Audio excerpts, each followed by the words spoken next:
Marriages are made in heaven అంటారు. మీరు ఒకటవ్వాలని రాస్తుంటే ఇలాంటి ఎన్ని ప్రాబ్లమ్స్ వచ్చినా మీరు దూరం కారురా. ఏమోరా,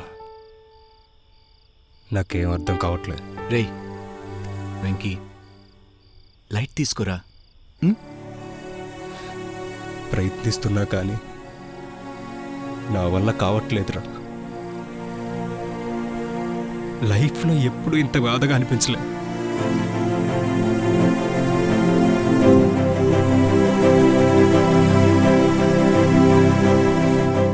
అరే మను,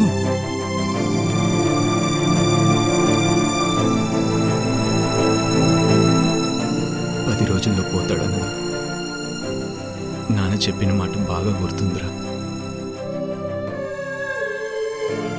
దూరమైన వాళ్ళని మరవాలంటే దగ్గర వాళ్ళకి దూరం కాకూడదంట.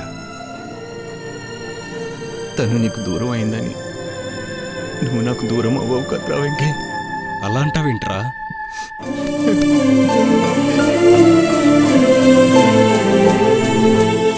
చల్, దానికోసం నిన్నెందుకు దూరం చేసుకుంటాను రా? నాకు ఈ ప్రపంచంలో ఏదైనా నీ తర్వాతే.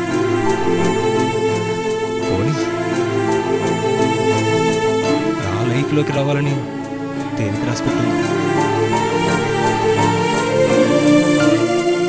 ఎందుకు ఈ మ్యాటర్ తోరకు వచ్చిందిరా?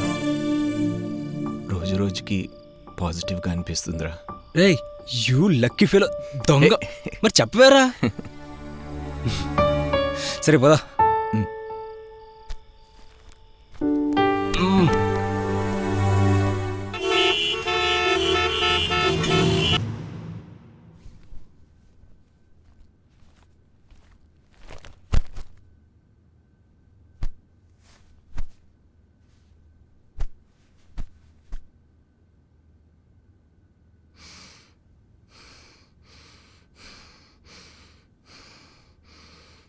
ఏమైందే?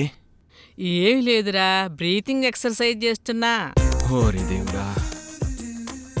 ఏమిట్రా నాన్న, పెళ్ళాం లేచిపోయినాళ్ళ ఫేస్ అలా పెట్టావు.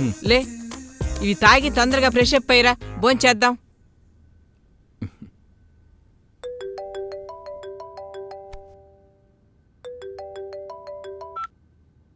హలో.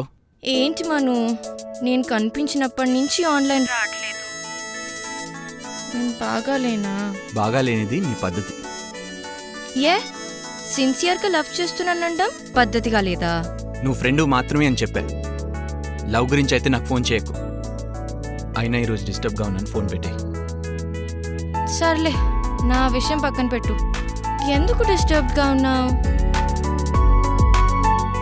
ప్లీజ్ మను, ఏమైందో చెప్పవా ప్లీజ్? ఏం లేదు, వెంకీ గురించి. ఏమైంది?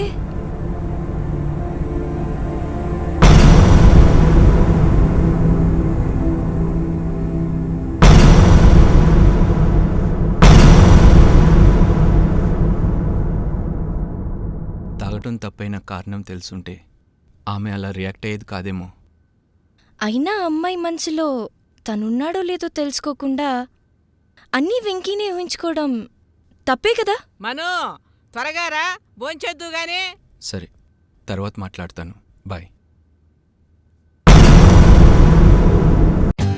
For more updates, like, comment, subscribe to our channel. Hey darlings, గంటని click చేయడం మర్చిపోకండి.